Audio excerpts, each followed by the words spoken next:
Hello everyone. तो जैसा कि हमने लास्ट एपिसोड में देखा था कि फेंग यांग जिंगतियान के आइस क्रिस्टल बॉटल को भी डिस्ट्रॉय करके बाहर आ जाता है।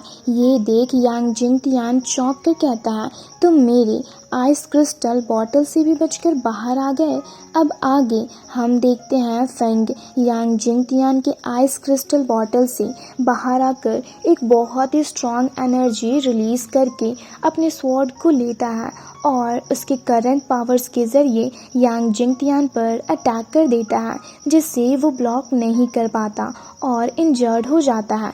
जिसके बाद फेंग फिर से उस पर अटैक करके उसके एक हाथ को काट कर उस पर काफ़ी पावरफुली स्लैश अटैक कर देता है, पर एक एल्डर उसके सामने आ जाते हैं। दरअसल ये एल्डर और कोई नहीं बल्कि यांग जिंगतियान के डैड यांग चाओ होते हैं, जो फेंग के अटैक को ब्लॉक करके यांग जिंगतियान की हालत देख गुस्से से अपनी पावर्स को शो करने लगते हैं, जिससे फेंग का हाथ फ्रीज होने लगता है। तो वो गुस्से से उनसे कहते हैं, फेंग तुम्हारी हिम्मत कैसे हुई मेरे यांग फैमिली के सन को चोट पहुंचाने की? आज तो मैं तुम्हें खत्म करके रहूंगा।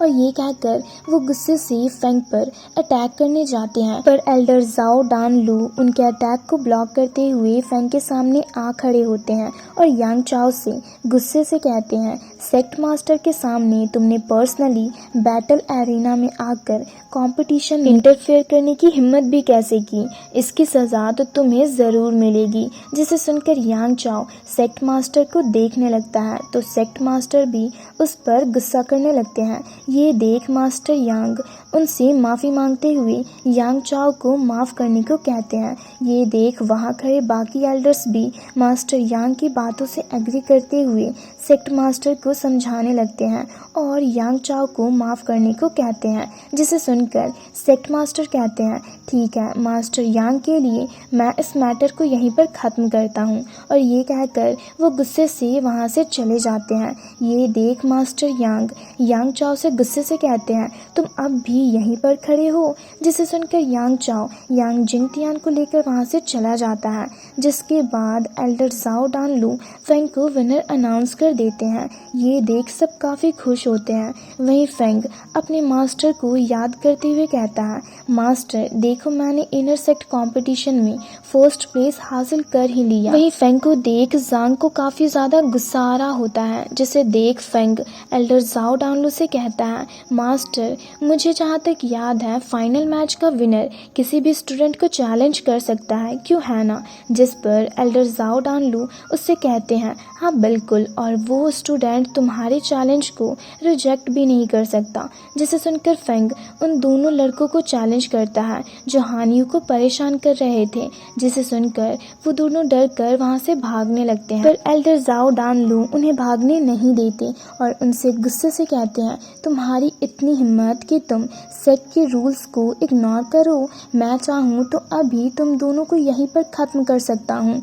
जिस पर फेंग भी उनसे गुस्से से कहता है, तुम लोगों ने हानियू को परेशान करने की हिम्मत की तो अब उसकी कीमत चुकाने के लिए तैयार हो जाओ। जिसे सुनकर वो दोनों जांग से मदद मांगने लगते हैं, तो वो फेंग से कहता है, मैं इसे याद रखूंगा। जिसे सुनकर उन दोनों लड़कों को फेंग खत्म कर देता है। ये देख वहाँ के सारे डेसिबल्स काफ़ी हैरान होते हैं। वहीं फेंग गुस्से से जांग को जाता देख कहता है, एक दिन मैं तुम्हें भी सबक सिखा कर रहूँगा। और फिर एल्डर जाओ डानलू को उसकी मदद करने के लिए थैंक्स कहता है। तो एल्डर जाओ डानलू उससे कहते हैं, अब सारी प्रॉब्लम सॉल्व हो गई है, तो 3 दिनों के बाद तुम्हें इनर सेक्ट मास्टर इनवाइट करेंगे, तो इसे याद रखना। जिसे सुनकर फेंग और हानियू दौड़ते हुए एक दूसरे को गले लगा लेते हैं। फिर नेक्स्ट सीन में हम शेनयान बिंग को खड़ा देखते हैं और वहीं दूसरी तरफ हम फेंग को तांगजिन के साथ बैठकर बातें करते हुए देखते हैं। तभी वहाँ पर एल्डर जाओ डानलू आते हैं और उन सबको अपने अपने रैंक के अकॉर्डिंग मेन हॉल के अंदर जाने को कहते हैं, जिसे सुनकर सब मेन हॉल के अंदर जाने लगते हैं। जहां जाते हुए फेंग यांग जिंगतियान को गेट के पास खड़ा देखता है, जो उसे गुस्से से देख रहा होता है। ये देख फेंग सोचने लगता है, मैंने सोचा नहीं था कि एक हाथ कटने के बाद भी यांग जिंगतियान अपने कल्टीवेशन पर ध्यान ना देकर यहाँ पर आएगा। जिसके बाद वो सब अंदर जाकर एल्डर्स को ग्रेट करते हैं। तो एल्डर्स जाओ डानलो सबसे कहते हैं कि कंपटीशन में फर्स्ट प्लेस हासिल करने पर सेक्ट ने फेंग को 3 she gathering pills, 1 God I pills, 1 blue Z snow lotus और साथ ही मार्शल आर्ट्स पवेलियन के 2nd एंड 3rd फ्लोर में जाने का परमिशन देता है। जिस पर फेंग उनसे कहता है, क्या मैं सेक्ट मास्टर से कुछ पूछ सकता हूँ? जिस पर सेक्ट मास्टर से कहते हैं, हाँ पूछो। तो फेंग उनसे कहता है, क्या मैं ब्लू जेड स्नो लोटस के बदले आउटर सेक्ट के सुपरवाइजर पोजीशन को एक्सचेंज कर सकता हूँ? जिस पर सेक्ट मास्टर उससे कहते हैं, अभी तुमने बस बिगनिंग लिस्ट के फर्स्ट पोजीशन को हासिल किया है और आउटर सेक्ट में जाना बस तुम्हारी कल्टीवेशन प्रोग्रेस में डिले करना होगा।